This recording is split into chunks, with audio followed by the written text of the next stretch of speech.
আস্ত রসুনটা দিলে ভুনা মাংসতে খুব টেস্ট হয়।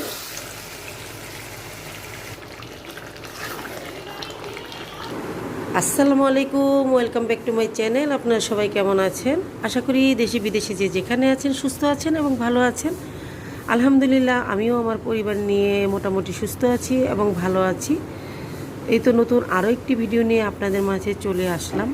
আজকে সকালবেলা ঘুম থেকে উঠেছি, ওঠার পর এই তো নাস্তা টাস্তা খেয়ে ব্যালকনিতে চলে আসলাম। দেখেন আজকের ভিউটা, বৃষ্টি হচ্ছে একটু পর পর অবশ্য, তো ফাপড়ি ফাপড়ি বৃষ্টি হচ্ছে। তারপর সব কিছু মিলিয়ে মোটামুটি আবহাওয়াটা আজকে ভালো। আর আজকে হচ্ছে শুক্রবার, মানে জুম্মাবার। আপনাদের সবাইকে জুম্মা মোবারক জানাচ্ছি। মোটামুটি দেশের অবস্থা এখন ভালোই। তো দেশ ভালো থাকলে আমরা ভালো, আমরা ভালো থাকলে দেশ ভালো, এটা সবাই জানেন। যাই হোক, ওসব নিয়ে কথা নাই বা বলি। তো এখন মোটামুটি আমরা পরিবার নিয়ে মনে হচ্ছে যে একটু নিরাপদে আছি। কিছুদিন খুব খারাপ অবস্থা গিয়েছে।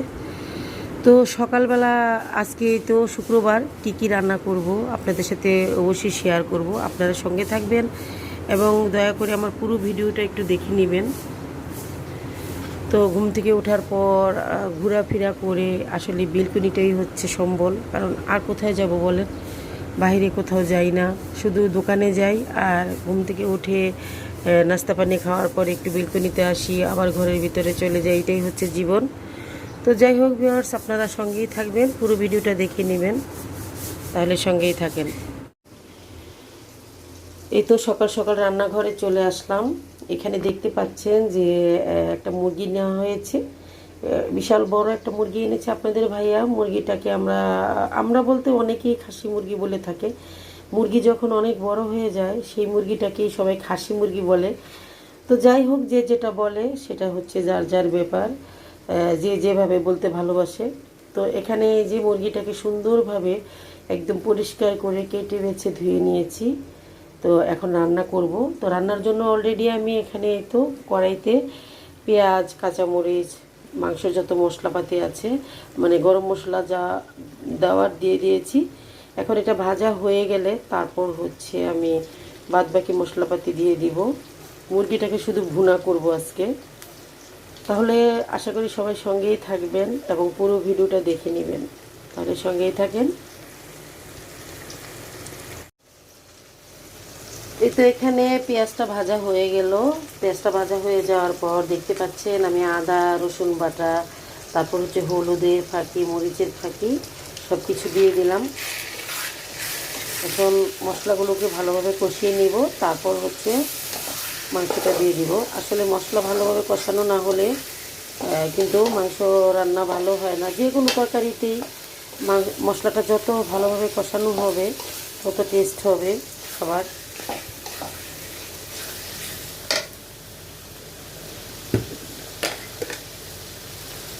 তারপর দিয়ে দিচ্ছি লবণ।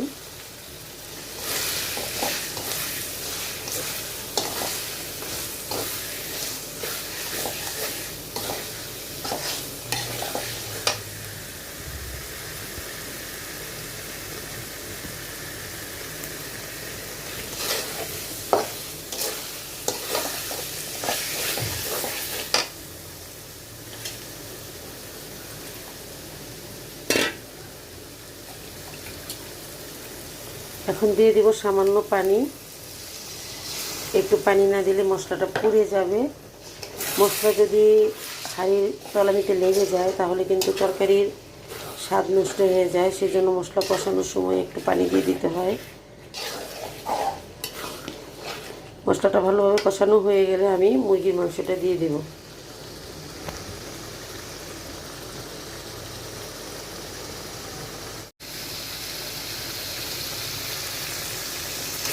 এই তো মশলাটা কষানো হয়ে যাচ্ছে। এখানে এখন আমি কিছু আস্ত রসুন দিয়ে দিব।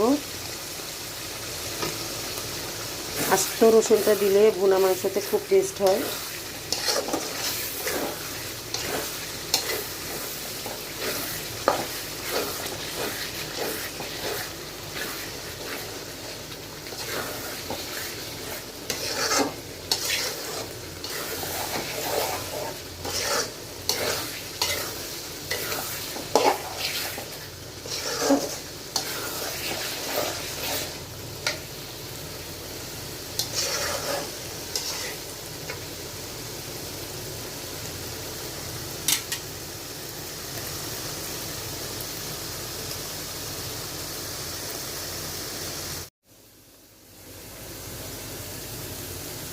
এই তো মশলাটা কষানো হয়ে গেছে, তেল উপরে উঠে গেছে, তার মানে মশলা কষানো হয়ে গেছে। এখন আমি মাংসগুলো দিয়ে দিব। বিসমিল্লাহ।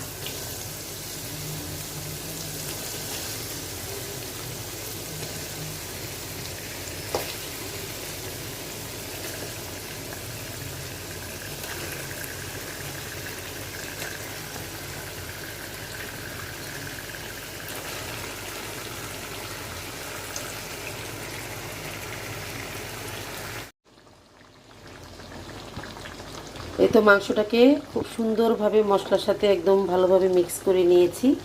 এখন আমি এই যে সরা দিয়ে ঢেকে দিব, আস্তে আস্তে হতে থাক।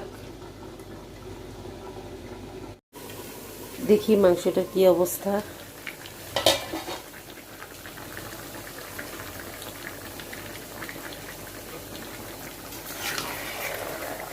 এখন একটু নাড়াচাড়া দিয়ে দিচ্ছি, কারণ হচ্ছে অনেক মাংস তো নিচে লেগে যেতে পারে, সেই জন্য একটু পর পর নাড়া দিতে হবে।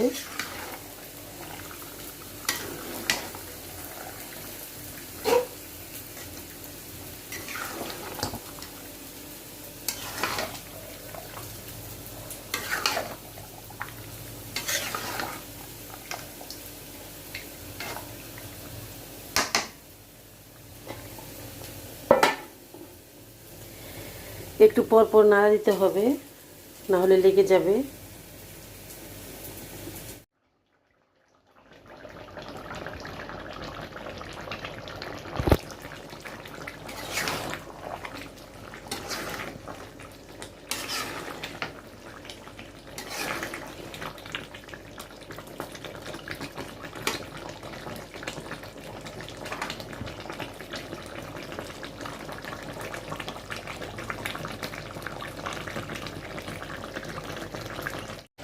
এই তো রান্নাটা হয়ে গেল। দেখেন মাংসটা দেখতে এরকম হয়েছে। মাশাআল্লাহ, অনেক সুন্দর হয়েছে। আশা করি খেতেও অনেক ভালো লাগবে।